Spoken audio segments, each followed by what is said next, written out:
ನಮಸ್ಕಾರ news at 11 ಗೆ ಸ್ವಾಗತ. ನಾನು ಶ್ರೀಲಕ್ಷ್ಮಿ ರಾಜ್ಕುಮಾರ್.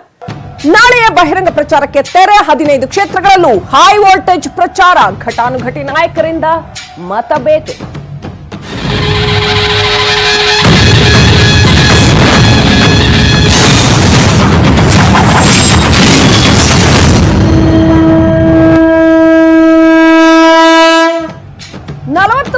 ಕೋಟಿ ಉಳಿಸೋದಕ್ಕೆ 80 ಗಂಟೆ ಫಡ್ನವೀಸ್ ಸಿಎಂ.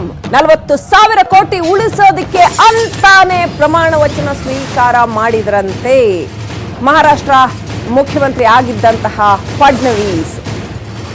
ಸೊ 40,000 ಕೋಟಿ, ಯಾವ 40,000 ಕೋಟಿ? ಅದನ್ನು ಉಳಿಸಿದ್ದು ಹೌದಾ?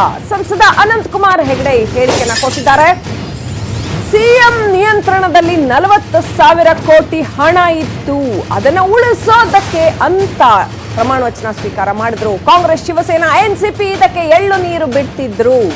ಪ್ರಮಾಣ ವಚನ ಸ್ವೀಕರಿಸಿ ಕೇಂದ್ರಕ್ಕೆ ಈ ಹಣನ ವಾಪಸ್ ಕಳಿಸಿದ್ರು. ಒಂದು ನಾಟಕವಾದ್ರೂ ಪರವಾಗಿಲ್ಲ ಅಂತ ಫಡ್ನವೀಸ್ ಸಿಎಂ ಆದ್ರು.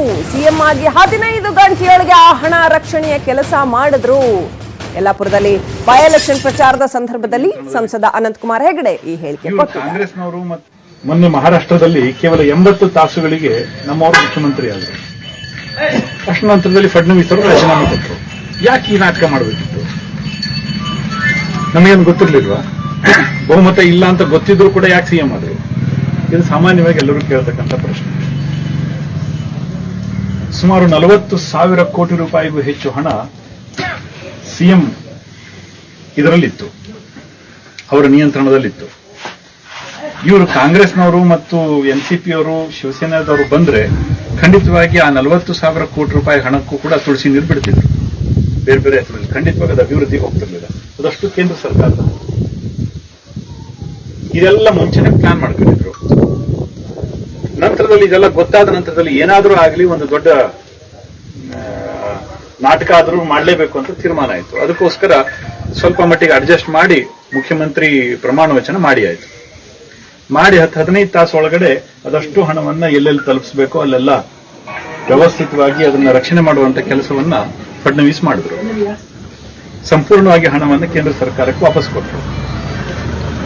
ಇಲ್ಲೇ ಇದ್ರೆ ಖಂಡಿತವಾಗಿ ಮುಂದಿನ ಮುಖ್ಯಮಂತ್ರಿ ಎಲ್ಲದಕ್ಕೂ ನಿಮ್ಗೆ ಗೊತ್ತಿದೆಯಲ್ಲ ಮುಂದೆ ಏನಾಗ್ತಾ ಇತ್ತು ಅಂತ ಹೇಳೋದ್ರಲ್ಲಿ ಈ ವಿಚಾರವಾಗಿ ಮಾತನಾಡೋದಕ್ಕೆ ನಮ್ಮ ಜೊತೆ ಮಾಜಿ ಸಂಸದ ಕಾಂಗ್ರೆಸ್ ಮುಖಂಡ ವಿ.ಎಸ್. ಉಗ್ರಪ್ಪ ಅವರು ಫೋನ್ ಸಂಪರ್ಕದಲ್ಲಿದ್ದಾರೆ. ಉಗ್ರಪ್ಪ ಅವರೇ, ಅನಂತ್ ಕುಮಾರ್ ಹೆಗಡೆ ಹೇಳಿದ್ದಾರೆ 40,000 ಕೋಟಿ ರೂಪಾಯಿ ಹಣ ಉಳಿಸೋದಕ್ಕೋಸ್ಕರ ಫಡ್ನವೀಸ್ ಸಿಎಂ ಆದ್ರು, ನಾಟಕವಾದ್ರೂ ಸರಿ, ಆ ತರ ಒಂದು ಪ್ರಮಾಣ ವಚನ ಸ್ವೀಕಾರ ಮಾಡಿದ್ರು. ನಮ್ಗೇನ್ ಗೊತ್ತಿರ್ಲಿಲ್ವಾ ಬಹುಮತ ಇರ್ಲಿಲ್ಲ ಅಂತ? ಏನ್ ಹೇಳ್ತೀರಿ? ಉಳಿಸೋದು ಅಂದ್ರೆ ಏನಂತೆ? ಓಕೆ, ಅಲ್ಲ ನಮ್ಗೆ ಗೊತ್ತಿಲ್ಲ, ಈ ತರ ಹೇಳಿಕೆ ಕೊಟ್ಟಿದ್ದಾರೆ ಅವರು. ನೋಡಿ, ನಾವು ಒಕ್ಕೂಟ ವ್ಯವಸ್ಥೆನಲ್ಲಿರುವಂತ ರಾಷ್ಟ್ರ. ಕೇಂದ್ರ ಮತ್ತು ರಾಜ್ಯ ಸರ್ಕಾರಗಳು ಸಂಬಂಧಗಳನ್ನ ಸಂವಿಧಾನದಲ್ಲಿ ಸ್ಪಷ್ಟವಾಗಿ ನಿರ್ಣಯಿಸಲಾಗಿದೆ. ಸೊ ರಾಜ್ಯ ಆಗ್ಲಿ ಕೇಂದ್ರ ಸರ್ಕಾರದವರು ಹಣ ಕೊಡುವಂತದ್ದು ಯಾರಪ್ಪನ ಮನೆ ದುಡ್ಡಲ್ಲ. ಜನಸಾಮಾನ್ಯರಿಂದ ಟ್ಯಾಕ್ಸ್ ಕಲೆಕ್ಟ್ ಮಾಡಿರುವಂತ ದುಡ್ಡನ್ನ ಆಯಾ ರಾಜ್ಯಗಳಿಗೆ ಆದ್ಯತೆ ಮೇರೆಗೆ ಅಭಿವೃದ್ಧಿಗೋಸ್ಕರ ಕೊಡ್ತಕ್ಕಂತ ಹಣವನ್ನ ಅದೇನ್ ಬಿಜೆಪಿನವ್ರ ಹಣನ ಅವ್ರ ಮನೆಯಿಂದ ತಂದು ಹಾಕಿದಾರ? ಸೊ ಜನರ ದುಡ್ಡು ಆ ರಾಜ್ಯಕ್ಕೆ ಬಂದಿರುವಂತದನ್ನ ಯಾವುದೇ ಸರ್ಕಾರ, ಎಕ್ಸ್ ಇರ್ಲಿ ವೈ ಇರ್ಲಿ ಚೀಫ್ ಮಿನಿಸ್ಟರು, ಆ ಸರ್ಕಾರಕ್ಕೆ ಆ ಜನರಿಗೆ ಇರುವಂತ ಹಕ್ಕಿನ ಹಣ ಅದು ಅವ್ರಿಗೆ ವೆಚ್ಚ ಆಗಬೇಕೇ ಹೊರತು ಅದನ್ನ ಇವ್ರು ಉಳಿಸೋದು ವಾಪಸ್ ಕಳಿಸೋದು ಇದೆಯಲ್ಲ, ಇದನ್ನು ನೋಡಿದ್ರೆ ಬಿಜೆಪಿನವರ ಸಣ್ಣತನ ಎಷ್ಟರ ಮಟ್ಟಿಗೆ ಇದೆ ಅನ್ನುವಂಥದ್ದು, ಹಣದ ಆಸೆ ಎಷ್ಟಿದೆ ಅನ್ನುವಂಥದ್ದು ಗೊತ್ತಾಗುತ್ತೆ. ಬಹುಶಃ ಮಹಾರಾಷ್ಟ್ರದ ಜನತೆಗೆ ಮೋಸ ಮಾಡತಕ್ಕಂತ ದೃಷ್ಟಿಯಿಂದ ಸೊ ಅವರಿಗೆ ಮೆಜಾರಿಟಿ ಇಲ್ದೇ ಇದ್ರು ಸಹ ಅವರು ಸರ್ಕಾರ ರಚನೆ ಮಾಡಿ ಹಣವನ್ನ ಇಲ್ಲ ಲೂಟಿ ಮಾಡ್ಲಿಕ್ಕೆ ಅಥವಾ ಇನ್ನೇನೋ ಮಾಡ್ಲಿಕ್ಕೆ ಪ್ರಯತ್ನ ಮಾಡಿದ್ದಾರೆ ಅನ್ನುವಂಥದ್ದು ಅವರ ಮಾತಿನಿಂದ ಗೊತ್ತಾಗ್ತಾ ಇದೆ. ನನಗನ್ಸುತ್ತೆ ಈ ವಿಚಾರವನ್ನ ಸೀರಿಯಸ್ ಆಗಿ ಪರಿಗಣಿಸಿ ಸೊ ದೇಶದ ಸರ್ವೋಚ್ಚ ನ್ಯಾಯಾಲಯದ ನ್ಯಾಯಾಧೀಶರಿಂದ ತನಿಖೆ ಆಗಿ ಇದರಲ್ಲಿ 40,000 ಕೋಟಿ ಗುಳುಂ ಮಾಡಿದ್ದಾರಾ, ಏನ್ ಮಾಡಿದ್ದಾರೆ, ಇದರ ತನಿಖೆ ಆಗಿ ತಪ್ಪಿತಸ್ಥರ ಮೇಲೆ ಕ್ರಮ ಜರುಗಿಸಬೇಕು ಅಂತ ಹೇಳಿ ಆಗ್ರಹಿಸ್ತಾರೆ. ಕ್ಲಿಯರ್ಲಿ ನೀವು ಹೇಳ್ತಾ ಇರೋದು ನೋಡಿದ್ರೆ ಅನಂತ್ ಕುಮಾರ್ ಹೆಗಡೆ ಅವರಿಗೆ ಈ ಸ್ಟೇಟ್ಮೆಂಟ್ ಕ್ಲಿಯರ್ ಆಗಿ ಬೂಮರಾಂಗ್ ಆಗುತ್ತೆ ಅಂತ ಅನ್ಸುತ್ತೆ. ಇಲ್ಲ, ಅವರಿಗೆ ಒಂದೊಂದ್ ಸಾರಿ ಅವರಿಗೆ ಬಹುಶಃ ಮತಿಭ್ರಮಣೆ ಆಗಿರುವಂತ ಸಂದರ್ಭಗಳು ಕಾಣ್ತಾ ಇದ್ದಾವೆ.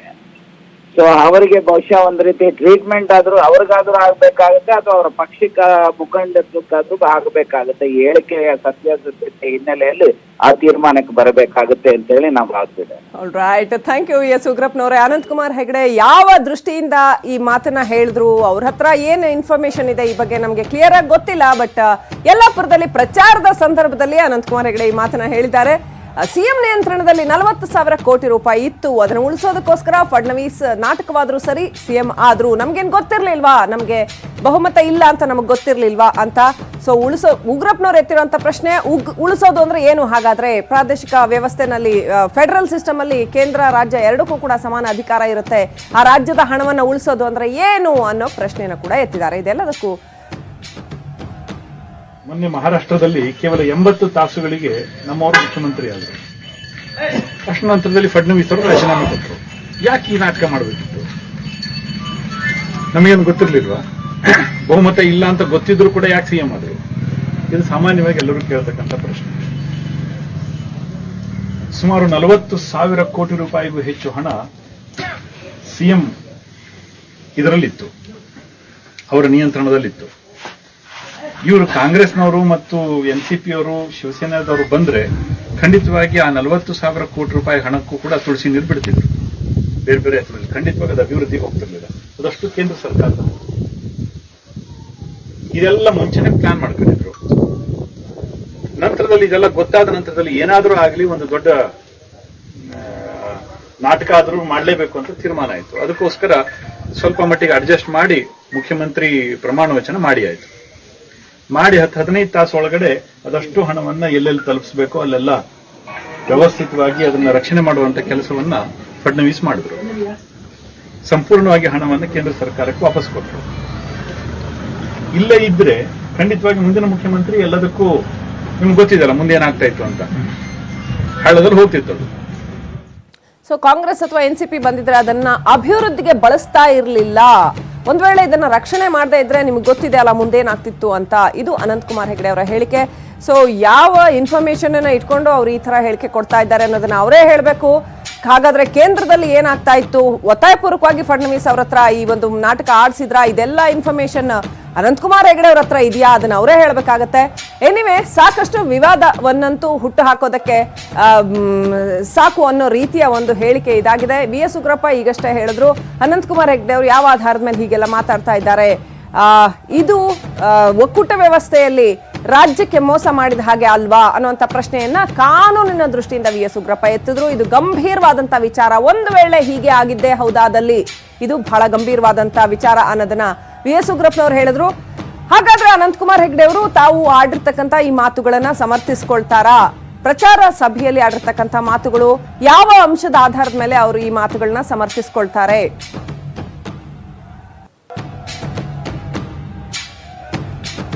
ಮತ್ತೊಂದು ವಿವಾದಕ್ಕೆ ನಾಂದಿ ಹಾಡುತ್ತಾ ಅನಂತಕುಮಾರ್ ಹೆಗಡೆ ಅವರ ಈ ಮಾತುಗಳು, 40,000 ಕೋಟಿ ರೂಪಾಯಿಗಳನ್ನ ಉಳಿಸೋದಕ್ಕೋಸ್ಕರ ಫಡ್ನವೀಸ್ ಮುಖ್ಯಮಂತ್ರಿಯಾಗಿ ಪ್ರಮಾಣ ವಚನ ಸ್ವೀಕಾರ ಮಾಡಿದ್ರು. ಹಾಗಾದ್ರೆ ಉಳಿಸೋದು ಅಂದ್ರೆ ಏನು, ಹೇಗೆ ಉಳಿಸಿದ್ರು, ಸ್ವಲ್ಪ ನಮ್ಗೆ ವಿವರವಾಗಿ ಅನಂತಕುಮಾರ್ ಹೆಗಡೆ ಅವರು ಹೇಳಿದ್ರೆ ಚೆನ್ನಾಗಿರುತ್ತೆ. ಉಳಿಸಿದ್ರು ಅಂತಂದ್ರೆ ಎಲ್ಲೆಲ್ಲಿ ತಲುಪಿಸ್ಬೇಕು ಅಲ್ಲಲ್ಲಿ ತಲುಪಿಸಿದ್ರು ಅಂದ್ರು. ಹೇಗೆ ಉಳಿಸಿದ್ರು, ಹಾಗಾದ್ರೆ ಎಲ್ಲಿ ತಲುಪಿಸಿದ್ರು? ಎಲ್ಲವನ್ನು ಕೇಂದ್ರಕ್ಕೆ ಕಳಿಸ್ಬಿಟ್ರು ಅಂತಂದ್ರೆ ಅದು ಕೇಂದ್ರದ ಹಣ ಆಗಿತ್ತಾ ಅಥವಾ ರಾಜ್ಯದ ಹಣ ಆಗಿತ್ತಾ? ಸಾಕಷ್ಟು ಗೊಂದಲಗಳಿದೆ ಈ ವಿಚಾರದಲ್ಲಿ. ಇನ್ನೂ ಏನೆಲ್ಲ ಇನ್ಫಾರ್ಮೇಶನ್ ಇದೆ ಅದನ್ನ ಡೀಟೇಲ್ ಆಗಿ ಅನಂತಕುಮಾರ್ ಹೆಗಡೆ ಅವರು ಹೇಳಿದ್ರೆ ಇದರಲ್ಲಿರೋ ಗೊಂದಲ ನಿವಾರಣೆ ಆಗುತ್ತೆ. ಬಟ್ ಕಾಂಗ್ರೆಸ್ ಇದಕ್ಕೆ ಬಹಳ ಗಂಭೀರವಾದಂತ ಆಕ್ಷೇಪವನ್ನಂತೂ ವ್ಯಕ್ತಪಡಿಸಿದೆ.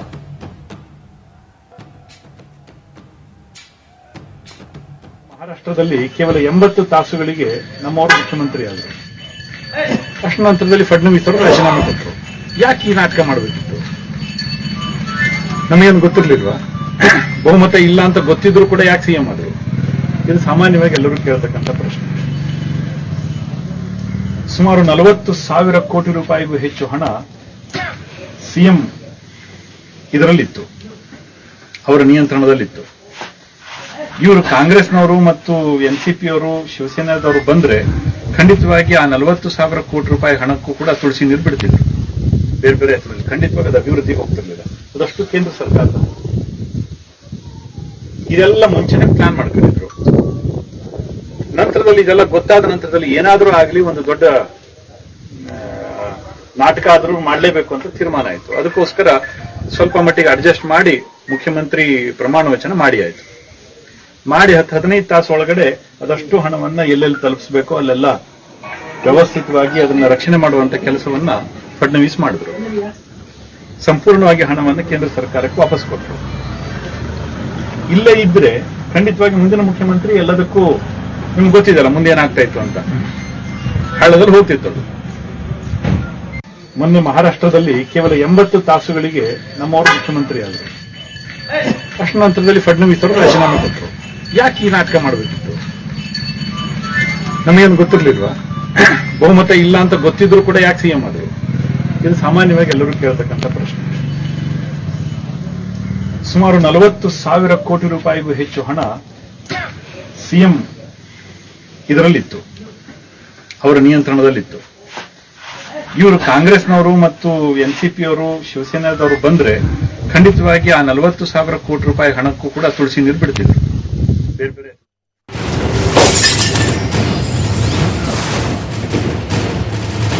ಅನಂತಕುಮಾರ್ ಹೆಗಡೆ ಹೇಳಿಕೆ ಸುಳ್ಳು. ಹೆಗಡೆ ಹೇಳಿಕೆಯನ್ನ ಮಹಾರಾಷ್ಟ್ರದ ಮಾಜಿ ಮುಖ್ಯಮಂತ್ರಿ ಫಡ್ನವೀಸ್ ತಳ್ಳಿ ಹಾಕಿದ್ದಾರೆ. ರೈತರ ಅನುದಾನ ಬಿಟ್ಟು ಬೇರೆ ಏನು ಆದೇಶವಿಲ್ಲ ಅನ್ನುವಂಥದ್ದನ್ನ ಹೇಳಿದ್ದಾರೆ. ಬೇರೆ ಏನು ಆದೇಶ ಕೊಟ್ಟಿಲ್ಲ, ನಾನು ಈ ಮುಖ್ಯಮಂತ್ರಿಯಾಗಿ ಪ್ರಮಾಣ ವಚನ ಸ್ವೀಕರಿಸಿದ ಗಂಟೆಗಳಲ್ಲಿ ನಾನೇನು ಬೇರೆ ಆದೇಶ ಕೊಟ್ಟಿಲ್ಲ. 5,380 ಕೋಟಿ ರೂಪಾಯಿ ರೈತರ ಯೋಜನೆಯ ಹೊರತಾಗಿ ಬೇರೆ ಯಾವುದೇ ಆದೇಶ ಕೊಟ್ಟಿಲ್ಲ. ಬರಪೀಡಿತ ರೈತರಿಗಾಗಿ ಸರ್ಕಾರದ ಅನುದಾನವನ್ನು ಕೊಟ್ಟಿದ್ದೀನಿ ಅಷ್ಟೇ ಅಂತ ಫಡ್ನವೀಸ್ ಹೇಳಿದ್ದಾರೆ. ಈ ಯೋಜನೆ ಬಿಟ್ಟು ಬೇರೆ ಏನು ಆದೇಶ ಆಗಿಲ್ಲ ಅನ್ನೋದು ಮಹಾರಾಷ್ಟ್ರ ಮಾಜಿ ಮುಖ್ಯಮಂತ್ರಿ ಫಡ್ನವೀಸ್ ಅವರ ಹೇಳಿಕೆ. ಅಫಿಷಿಯಲಿ ಫಡ್ನವೀಸ್ ಡಿಕ್ಲೇರ್ ಮಾಡಿದ್ದಾರೆ. 5,380 ಕೋಟಿ ಹೊರತಾಗಿ ಬೇರೆ ಏನು ಹಣ ಕೊಟ್ಟಿಲ್ಲ, ಬೇರೆ ಯಾವುದೇ ಆದೇಶ ಕೊಟ್ಟಿಲ್ಲ. ಬರಪೀಡಿತ ರೈತರಿಗಾಗಿ ಕೊಟ್ಟಿರ್ತಕ್ಕಂಥ ಯೋಜನೆ, ಈ ಯೋಜನೆ ಬಿಟ್ಟು ಬೇರೆ ಏನು ಆದೇಶವಾಗಿಲ್ಲ. ವಿವಾದಕ್ಕೆ ಫಡ್ನವೀಸ್ ತೆರೆ ಎಳೆದಿದ್ದಾರೆ. 5,380 ಕೋಟಿ ರೂಪಾಯಿ ರೈತರ ಯೋಜನೆ ಹೊರತಾಗಿ ಬರಪೀಡಿತ ರೈತರಿಗೆ ಅಂತ ಸರ್ಕಾರ ಕೊಡಮಾಡಿದ್ದಂತಹ ಅನುದಾನದ ಯೋಜನೆ ಹೊರತಾಗಿ ಬೇರೆ ಯಾವುದಕ್ಕೂ ಸೈನ್ ಹಾಕಿಲ್ಲ, ಬೇರೆ ಯಾವುದೇ ಹಣದ ಟ್ರಾನ್ಸಾಕ್ಷನ್ ಆಗಿಲ್ಲ. ಈ ಯೋಜನೆ ಬಿಟ್ಟು ಬೇರೆ ಏನು ಆದೇಶವಾಗಿಲ್ಲ ಅನ್ನೋದು ಫಡ್ನವೀಸ್ ಅವರ ಅಧಿಕೃತ ಹೇಳಿಕೆ. 5,380 ಕೋಟಿ ರೈತರ ಹಣ, ಅದು ಆ ರೈತರ ಯೋಜನೆಗೆ ಅಂತ ಇಟ್ಟಿದ್ದಂತ ಹಣ, ಅದಕ್ಕಷ್ಟೇ ಸೈನ್ ಹಾಕಿದ್ದೀನಿ ಅನ್ನುವಂಥದ್ದು ಫಡ್ನವೀಸ್ ಅವರು ಹೇಳಿರ್ತಕ್ಕಂಥದ್ದು. ಹಾಗಾದ್ರೆ ಅನಂತಕುಮಾರ್ ಹೆಗಡೆ ಅವರು ಹೇಳಿರ್ತಕ್ಕಂಥದ್ದು ಸುಳ್ಳ? ಅದಕ್ಕೆ ಅಧಿಕೃತವಾದ ದಾಖಲೆಗಳಿಲ್ವಾ? ದಾಖಲೆ ಇಲ್ಲದೆ ಏನ್ ನಡೆದಿದೆ? ಹಾಗಾದ್ರೆ ಈ ತರ ಒಂದು ಬಹಳ ದೊಡ್ಡ ಗಂಭೀರವಾದ ಹೇಳಿಕೆನ ಕೊಡುವಾಗ ಇದನ್ನು ಜಸ್ಟಿಫೈ ಮಾಡ್ಕೊಳ್ಳುವಂತಹ ದಾಖಲೆಗಳಿದ್ದಾವ? ಯಾಕಾದ್ರೆ ಅನಂತಕುಮಾರ್ ಹೆಗಡೆ ಈ ರೀತಿಯ ಹೇಳಿಕೆ ಕೊಟ್ರು? ಸಾಕಷ್ಟು ವಿವಾದಕ್ಕೆ ಅವರ ಹೇಳಿಕೆಗಳು ಪದೇ ಪದೇ ಈಡಾಗ್ತಾನೆ ಇತ್ತು. ಈಗ ಯಾಕೆ ಈ ರೀತಿಯ ಹೇಳಿಕೆ ಕೊಟ್ರು?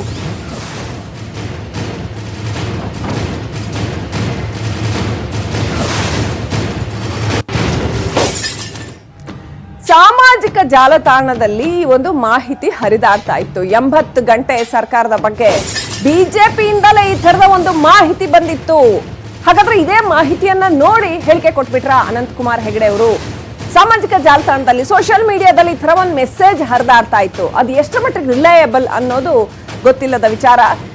ಜಸ್ಟ್ ಈ ಸೋಷಿಯಲ್ ಮೀಡಿಯಾ ಮೆಸೇಜ್ ನ ನೋಡಿ ಹೇಳಿಕೆ ಕೊಟ್ರ ಅನಂತಕುಮಾರ್ ಹೆಗಡೆ ಅವರು? ಯಾಕಂದ್ರೆ ಅಧಿಕೃತವಾಗಿ ಫಡ್ನವೀಸ್ ಇದೆಲ್ಲದಕ್ಕೂ ತೆರೆ ಎಳೆದಿದ್ದಾರೆ. 5,380 ಕೋಟಿ ಬಿಟ್ರೆ ಬೇರೆ ಯಾವುದೇ ಆದೇಶ ಇಲ್ಲ, ಬೇರೆ ಯಾವುದೇ ಹಣದ ಇದಕ್ಕೆ ನಾನು ಸೈನ್ ಹಾಕಿಲ್ಲ ಅನ್ನೋದನ್ನ ಅವರು ಅಧಿಕೃತವಾಗಿ ಹೇಳಿದ್ದಾರೆ. ಹಾಗಾದ್ರೆ ಬರೀ ಯಾವ್ದೋ ಒಂದು ವಾಟ್ಸ್ಆಪ್ ಮೆಸೇಜ್ ನ ನೋಡಿ ಅನಂತಕುಮಾರ್ ಹೆಗಡೆ ಅವರು ಈ ರೀತಿ ಹೇಳಿಕೆ ಕೊಟ್ರ? ಅನಂತಕುಮಾರ್ ಹೆಗಡೆ ಅವರೇ ಇದಕ್ಕೆ ಜಸ್ಟಿಫೈ ಮಾಡ್ಬೇಕಾಗತ್ತೆ. ಯಾಕೆ ಅವರು ಈ ರೀತಿ ಮಾತನಾಡಿದ್ರು ಅನ್ನೋದು ಅದು ಬಹಿರಂಗ ಆಗಿರ್ತಕ್ಕಂಥದ್ದು. ನೋಡಿ, ವಾಟ್ಸ್ಆಪ್ ಮೆಸೇಜ್ ಯಾವ ರೀತಿ, ಈ ತರ ಒಂದು ಮೆಸೇಜ್ ಬಿಜೆಪಿಯಿಂದಾನೇ ಬಂದಿದೆ ಅಂತ ಹೇಳಲಾಗ್ತಾ ಇದೆ. ಇದ್ರ ಮೂಲ ಖಚಿತ ಆಗ್ಬೇಕಷ್ಟೇ. ಒಟ್ಟಾರೆ ಈ ತರದ ಒಂದು ಸೋಷಿಯಲ್ ಮೀಡಿಯಾದಲ್ಲಿ ವಾಟ್ಸ್ಆಪ್ ಅಲ್ಲೋ ಫೇಸ್ಬುಕ್ ಅಲ್ಲೋ ಹರಿದಾಡ್ತಾ ಇದ್ದಂತ ಒಂದು ಮೆಸೇಜ್ ಇದು. ಹೀಗೆಲ್ಲ ಆಯ್ತು ಅಂತ ಒಂದು ಕತೆ ಹರಿದಾಡ್ತಾ ಇದೆ. ಈ ಕಥೆಯನ್ನ ಎಷ್ಟರ ಮಟ್ಟಿಗೆ ನಂಬಬಹುದು? ಇದರ ಹೊರತಾಗಿ ಹಾಗಾದ್ರೆ ಅನಂತಕುಮಾರ್ ಹೆಗಡೆ ಅವರಿಗೆ ಏನಾದ್ರೂ ಅಧಿಕೃತವಾದ ಮಾಹಿತಿ ಇತ್ತಾ? ಪಬ್ಲಿಕ್ ಅಲ್ಲಿ ಹೇಳೋ ಅಂತ ಅಧಿಕೃತ ಮಾಹಿತಿನ ಅದು ಹೇಗದನ್ನ ಜಸ್ಟಿಫೈ ಮಾಡ್ಕೋತಾರ ಅವರು? ಸೊ ಆ ಇಡೀ ಕಥೆನ ಬರೆದಿರ್ತಕ್ಕಂಥದ್ದು ನೋಡಿ, 80 ಗಂಟೆ ಯಾಕೆ ಸಿಎಂ ಆದ್ರು ಅಂತ. ಇವತ್ತಿನ ದಿನಮಾನದಲ್ಲಿ ಈ ಸಾಮಾಜಿಕ ಮಾಧ್ಯಮದ ಮೆಸೇಜ್ ಗಳನ್ನ ಎಷ್ಟರ ಮಟ್ಟಿಗೆ ನಂಬಬಹುದು ಅಂತ, ಅವುಗಳ ರಿಲಯಬಿಲಿಟಿ ಬಹಳ ಬಹಳ ಕಡಿಮೆ. ಸುಮ್ಮನೆ ಏನೋ ಒಂದು ಕತೆ ವಾಟ್ಸಪ್ ಅಲ್ಲಿ ಬಂತು ಅಥವಾ ಫೇಸ್ಬುಕ್ ಅಲ್ಲಿ ಬಂತು ಅಂತ ಅದನ್ನ ನಂಬಕ್ಕಾಗಲ್ಲ. ಫ್ಯಾಕ್ಟ್ ಚೆಕ್ ಮಾಡ್ಕೊಳ್ಬೇಕಾಗತ್ತೆ, ಸರಿನಾ ಇದು ಅಂತ ತಿಳ್ಕೊಳ್ಬೇಕಾಗತ್ತೆ. ಹಾಗಾದ್ರೆ ಈ ಕಥೆನ ನೋಡಿ ಏನಾದ್ರು ಅನಂತಕುಮಾರ್ ಹೆಗಡೆ ಅವರು ಹೇಳಿಕೆ ಕೊಟ್ರ? ನಮಗ್ ಗೊತ್ತಿಲ್ಲ, ಅವರೇ ಅದಕ್ಕೆ ಉತ್ತರ ಕೊಡ್ಬೇಕಾಗತ್ತೆ. ಯಾಕೆ ಇಂಥದನ್ನ ಪ್ರಚಾರ ಸಭೆಯಲ್ಲಿ ಹೇಳಿದ್ರು ಅವರು? ಹೇಳ್ತಕ್ಕಂತ ಮಾತುಗಳು ಸತ್ಯನಾ? ಹಾಗಾದ್ರೆ ಸತ್ಯ ಅಂತ ಹೇಳೋದಕ್ಕೆ ಅವ್ರ ಹತ್ರ ಏನ್ ಇನ್ಫಾರ್ಮೇಶನ್ ಇದೆ? ಹೇಗದನ್ನ ಜಸ್ಟಿಫೈ ಮಾಡ್ಕೋತಾರೆ? ಎಐಸಿಸಿ ವಕ್ತಾರರಾಗಿರ್ತಕ್ಕಂಥ ಬ್ರಿಜೇಶ್ ಕಾಳಪ್ಪ ನಮ್ಮ ಜೊತೆ ಫೋನ್ ಸಂಪರ್ಕದಲ್ಲಿದ್ದಾರೆ. ನಮಸ್ಕಾರ ಬ್ರಿಜೇಶ್ ಕಾಳಪ್ಪ ಅವರೇ, ಏನ್ ಹೇಳ್ತೀರಾ? ಬೆಳಗಿಂದ ನೋಡ್ತಾ ಇದ್ರ ಏನ್ ನ್ಯೂಸ್, ಏನಾಗ್ತಿದೆ ಇದು ಅಂತ? ಮಹಾರಾಷ್ಟ್ರದಲ್ಲಿ 40,000 ಕೋಟಿ ಉಳಿಸೋದಕ್ಕೆ 80 ಗಂಟೆ ಸಿಎಂ ಆದ್ರು ಅನ್ನೋದು ಒಂದು ಮೆಸೇಜ್ ವಾಟ್ಸಪ್ ಅಲ್ಲೋ ಅಥವಾ ಫೇಸ್ಬುಕ್ ಅಲ್ಲೋ ಹರಿದಾಡಿದೆ. ಜೊತೆಗೆ ಅನಂತಕುಮಾರ್ ಹೆಗಡೆ ಅವರು ಕೂಡ ಆ ತರದ ಹೇಳಿಕೆನ ಪ್ರಚಾರ ಸಭೆಯಲ್ಲಿ ಕೊಟ್ಟಿದ್ದಾರೆ, ಪ್ರಚಾರ ಸಭೆಯಲ್ಲಿ ಮಾತನಾಡಿದ್ದಾರೆ. ಈ ಬಗ್ಗೆ ಏನ್ ಹೇಳ್ತೀರಾ? ಮೇಡಮ್, ಈ ಬಿಜೆಪಿನವ್ರು ಪಾಪ ಮಾನಸಿಕ ಸಂತುಲನ ಅವ್ರದ್ದು ಕಳ್ಕೊಂಡ್ಬಿಟ್ಟಿದ್ದಾರೆ. ಹುಚ್ಚುಚ್ಚಾಗಿ ಮಾತಾಡುವಂಥದ್ದು ಅವ್ರಿಗೆ ಇಲ್ಲಾಂದ್ರೂ ಹೆಗಡೆ ಅವ್ರಿಗೆ ಪಾಪ ಅಭ್ಯಾಸ ಅದು. ಅವ್ರಿಗೆ 4 ದಿನಕ್ಕೊಂದ್ಸರಿ ಒಂದು ಹುಚ್ಚು ಮಾತೇನಾದ್ರು ಮಾತಾಡ್ಲೇಬೇಕು ಅವ್ರು ಅದನ್ನ ಇವಾಗ ತುಂಬಾ ಎಕ್ಸ್ಟ್ರೀಮ್ ತಗೊಂಡು ಹೋಗಿದ್ದಾರೆ. ಇವಾಗ ಒಂದು ರಾಜ್ಯಕ್ಕೆ ಅನುದಾನ ಬರ್ಬೇಕಾಗಿರೋದು 40,000 ಕೋಟಿ. ಅದು ಹೇಗೆ ಸುಮ್ಮನೆ ಕೊಡ್ತಾರ ಕೇಂದ್ರದವರು? ನಾವು ಎಷ್ಟು ಕಟ್ಟಿರ್ತೀವಿ, ಟ್ಯಾಕ್ಸ್ ಎಷ್ಟು ಕಟ್ಟಿರ್ತೀವಿ, ಅದು ಬರ್ಲೇಬೇಕಾಗತ್ತೆ ನಮ್ಗೆ. ಅದ್ರ ಪ್ರಕಾರನೇ ಬರ್ಬೇಕಾಗುತ್ತೆ ಹೊರತು ಇವ್ ಇಷ್ಟ ಬಂದಂಗೆ ಇವ್ ನಡ್ಸಕ್ಕಾಗಲ್ಲ. ಇವ್ರದೇನು ನಮ್ಮ ಅಪ್ಪನ ಮನೆ ಆಸ್ತಿನ ಇದು ಕೊಡ್ತಿರೋದು? ನಾನು ನಮ್ಮ ಅಪ್ಪನ ಮನೆಯಿಂದ ಇಷ್ಟ ತಂದಿದ್ದೀನಿ, ನಾನು ಅವ್ರಿಗೆ ಇಷ್ಟ ಬಂದಂಗೆ ಕೊಡ್ತೀನಿ, ಇವ್ರಿಗೆ ಇಷ್ಟ ಬಂದಂಗೆ ಕೊಡ್ತೀನಿ ಅನ್ನೋದಕ್ಕೆ ಇದು ಕಾನೂನು ಇದೆ, ಸಂವಿಧಾನ ಇದೆ. ಆ ಸಂವಿಧಾನದ ಪ್ರಕಾರ ಕೊಡ್ಬೇಕಾಗುತ್ತೆ ಹೊರತಾಗಿ ಇವ್ರು ಇಷ್ಟ ಬಂದಂಗೆ ಇವರು ಅನುದಾನ ಕೊಡ್ಬೇಕು ಅನ್ನೋಂಥದ್ದು. ಇವರು ಮೋದಿ ಸಾಹೇಬ್ರು ಏನಾದ್ರು ಟೀ ಮಾರಿ 40,000 ಕೋಟಿ ತಂದ್ರ ಅಥವಾ ಪಕೋಡ ಮಾರಿ 40,000 ಕೋಟಿ ತಂದ್ರ? ಹುಚ್ಚುಚ್ಚಾಗಿ ಮಾತಾಡೋದಕ್ಕೆ ಒಂದು ಇತಿಮಿತಿ ಬೇಕು. ಒಬ್ಬ ರೆಸ್ಪಾನ್ಸಿಬಲ್ ಪೊಸಿಷನ್ ಇದ್ದಂತವ್ರು, ಕೇಂದ್ರೀಯ ಮಂತ್ರಿ ಆಗಿದ್ದಂತವ್ರು, ಅವ್ರು ಯಾವ್ದೋ ವಾಟ್ಸ್ಆಪ್ ಅಲ್ಲಿ ಹುಚ್ಚುಚ್ಚ ಹುಡುಗರು ಮಾತಾಡ್ತಾರೆ ಅಂತ, ಪಡ್ಡೆ ಹುಡುಗರು ಮಾತಾಡ್ತಾರೆ ಅಂತ ಮಾತನ್ನ ಮಾತಾಡಿದ್ರೆ 5 ಸತಿ MP ಆಗಿರೋದು ಯಾಕೆ? ಕೇಂದ್ರೀಯ ಮಂತ್ರಿ ಆಗಿರೋಂಥದ್ದು ಯಾದಕ್ಕೆ? ಒಂದ್ ನಾಚಿಕೆ ಬೇಡ ಇವ್ರಿಗೆ? ಮಾನ ಮರ್ಯಾದೆ ಇದ್ದವ್ರು ಇಂತ ಮಾತಾಡ್ತಾರ? ಹುಚ್ಚು ಮಾತಿಗೂ ಒಂದು ಲಿಮಿಟ್ ಇರ್ಬೇಕು. ಓಕೆ, ಸೊ ಇದರಿಂದ ಯಾವುದೇ ಸತ್ಯ ಇಲ್ಲ ಅಂತ ನಿಮ್ಗೆ ಅನ್ಸುತ್ತಾ? ಇಲ್ಲ, ಹೇಗ್ ಸತ್ಯ ಇರಕ್ ಹೇಗ್ ಸಾಧ್ಯ ಮೇಡಮ್? ಇದನ್ನ ನಾವು ಇಷ್ಟ ಬಂದಂಗೆ ನಾವು ದುಡ್ಡು ಕೊಡೋಕೆ ಯಾರಿಗಾದ್ರು ಸಾಧ್ಯ ಇದೆಯಾ? ನೀವು ಸರ್ಕಾರದ ದುಡ್ಡು ಇಷ್ಟ ಬಂದಂಗೆ ಕೊಡೋದಕ್ಕೆ ಸಾಧ್ಯ ಇದೆಯಾ? ಓಕೆ, ಅದು 40,000 ಕೋಟಿ ಏನೋ ಇನ್ನು 10 ಕೋಟಿ 2 ಕೋಟಿ ಆದ್ರೆ ಪರವಾಗಿಲ್ಲ. 40,000 ಕೋಟಿ ಬಗ್ಗೆ ಮಾತಾಡ್ತಿದ್ದಾರೆ. ಇಷ್ಟು ಬೇಜವಾಬ್ದಾರಿಯುತವಾಗಿ ಮಾತಾಡುವಂಥದ್ದು ಯಾರು ಒಪ್ಪೋದಿಲ್ಲ ಇದನ್ನ. Right, thank you.